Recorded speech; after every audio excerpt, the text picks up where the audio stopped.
friends. So I've been thinking a lot about the different paradigms or the way that you can set goals and try to move forward, or the way that people do things. And some people are big proponents of discipline. And if you have discipline, then you're going to accomplish things in life. Other people are big on setting goals and what those goals need to look like and how specific they need to be.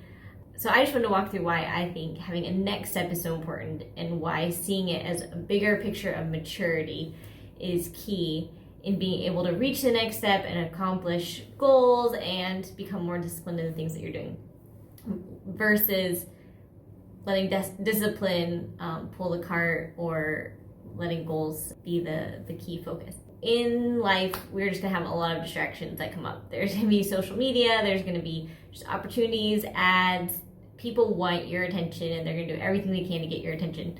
So how do you navigate those distractions and make decisions? 'Cause some of those opportunities are gonna be great opportunities, and then if you come from the generation of YOLO, then some of those things are gonna feel like experiences that you're only gonna have once in your lifetime, so why not do it?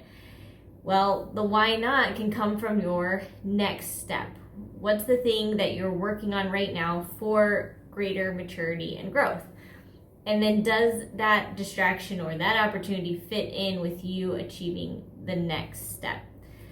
So for me, it's been really helpful to have a next step, because it kind of clears the noise and helps me focus on making decisions that are going to be beneficial towards this next step, and not feel like a missed opportunity, or even that I'm feeling just to be a good person because I'm not volunteering for this thing or taking on this project. And then I think it's really important to have a next step, because discouragements are going to come up. That could be in the form of comparisons. You're looking at what other people are doing and you're just feeling discouraged about your own progress, where you're at. Discouragements can also come up just in not having met your own expectations of where you think you should be right now, or how well you think you should be doing. And when you're looking at this through a lens of maturity, and knowing that you've already outlined the next step for yourself to get to more maturity, you're on a totally separate journey and path than everyone else. So there's no use in comparing anymore. And this can just help you avoid depression. And I've definitely been there, and I feel like that's the next step beyond discouragement. You have no motivation to do anything anymore. There's no moving forward, and having a next step is going to help you move forward. It's going to help keep you going in the right direction, even when someone has an opinion about what you're doing and it's discouraging. Someone's doing something different than you, and that feels discouraging.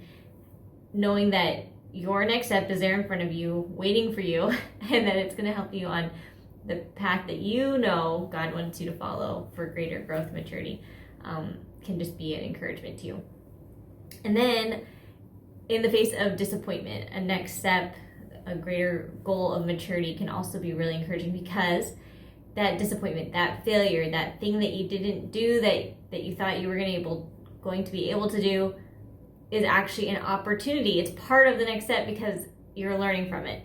It's not the end. You didn't fail, you didn't not succeed. Instead, it's, okay, great, I have another opportunity now to learn from this. And you didn't break a streak, you didn't not reach your goal. Instead, you're actually on the right path, because that disappointment was part of the process to you growing and taking the next step. So, disappointments might come from you taking the next step and it not going well, and then you can learn from that and figure things out. Disappointments can also come externally. So an unexpected, setback that you weren't planning on now gets factored into your next step versus being a hindrance. Hopefully this is encouraging to you, because I know that the shoulds are out there. It's so easy to look at what you should be doing or could be doing and lose sight of where you're at, how far you've come, and where it is that you're trying to go. So hopefully this encourages you to stick with that next step, to keep it in mind, to look at what you're doing, and then move forward from there.